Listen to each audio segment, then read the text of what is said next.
Welcome back to Grappling with Insanity. Today we're continuing on with the front headlock series. Today we're going to do the arm in guillotine. The last video was the arm out guillotine.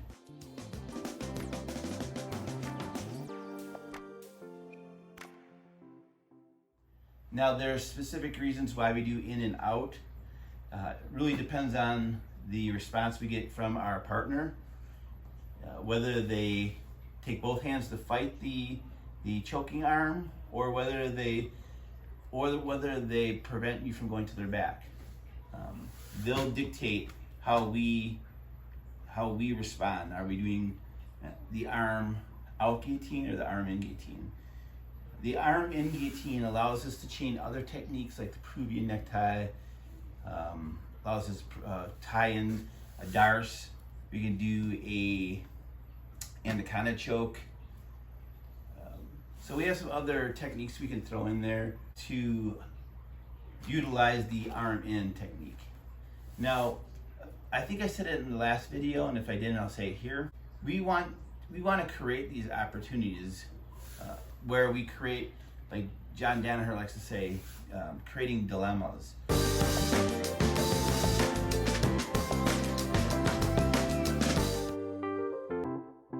Trilemmas, or you want to create this dilemma that if the person in front of me doesn't do anything, meaning if he's just staying right here and I stab him down and his hands just stay on the ground, you're going to go straight to his back.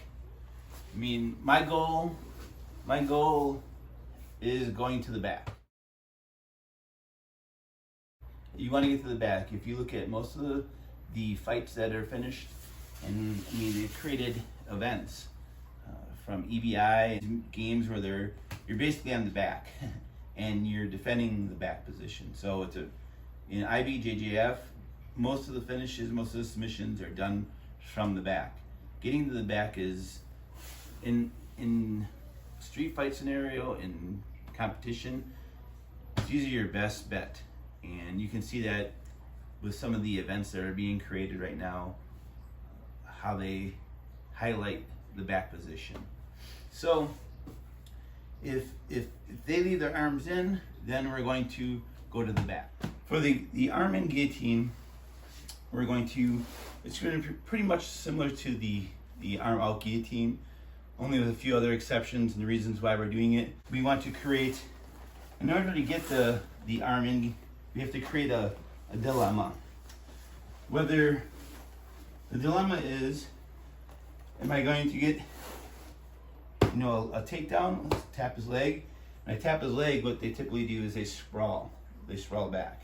You get in here, as soon as you tap the leg, they sprawl, right? And when maybe they don't come all the way down the ground, but maybe they sprawl this way. You put their feet back. Now their head is exposed. When their head's exposed, now that's where you can get your guillotines, and now you can drag them down and start working your front headlock series. If you do a snap down, they straighten up, you go in for your takedown. So you're creating a dilemma there. With the arm in guillotine, what we want to do is we want to create two dilemmas. First one is we want to get the snap down. So maybe we'll tap the leg, then get the snap down, get the chin strap. Again, same setup like we did the arm out guillotine. Bicep goes in the back of the neck, and my leg is up. I don't want to have this leg too close so they can pull their own single leg, so maybe I'm driving this leg back, So I'm going to put it down for right now. You can have it down, just don't have it so close that they can snatch it up and then take you down, because his arms are free. So you can either be up and driving both feet in with a chin strap. This hand, from here, the second dilemma you want to create is going to their back. If you just stay here, he might not put his arm up. He might be fighting this hand here.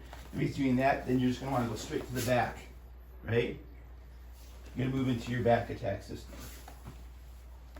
All right, so I snap down, got the chin strap, and then from here what I want to do is I want to act like I'm going to the side. This arm comes up. I catch the tricep with my forearm, and I slide my left hand and catch my right hand. And I do the same thing. Catch the back of the meaty part with my 3 fingers, my index finger over my pulse line, or kind of near this bone that sticks out here. It's probably the ulna bone right there. So from there, my elbows are tight. I'm keeping my elbows in, so he can't do a little peekaboo out the back. Sit out, keep my elbows in, chin strap, and now I still have my grip in here. Now what I'm gonna do is I'm gonna make that adjustment where I readjust his head. So I take it out of alignment. Here it's in alignment and the structure is nice and strong. This is out of alignment and this is where the structure is broken. When I get here is when I can start attacking that front headlock. So I'm gonna get this foot reaction. I'm going to the back, I connect my hands, elbows tight. I'm going to reset the head. So I'm going to lift the chin up high, let go of the chin strap, and slide my hand across. Then from here, I'm just going to pick up, slide my right foot in against his right hip, and my left foot over to his left hip. Then from here, all I'm going to do, what I'm going to do is I'm going to squeeze my elbows, lift my hands up high, crunch, and then I want to get my right elbow to my right hip. So I'm going to crunch, pull, and twist. Right? I'm not, again, we're not lifting this way. We're not lifting back, so his head will pop out. Here, what we're doing is getting in here and crunching and twisting. Time from this angle. So we create the dilemma. I tap in here, he sprawls, I pop the head and drive it to my right ribs, catch the chin strap. Here I need to create the next dilemma of either going to his back. I go to his back, he stops me by putting up his right arm. From here, I take my left hand, catch his right tricep, and keep it, my elbows tight, and catch my palm, back of my hand. I get my grip. From here, I'm gonna lift up, reset the head. So you take the structure away, and you break the alignment. My right foot goes against his right hip, the left over to his left. From here, what I need to do now is bring my hand up to my sternum, close to my chin, crunch, elbows in, crunch my right elbow to my right hip. That's the arm and guillotine.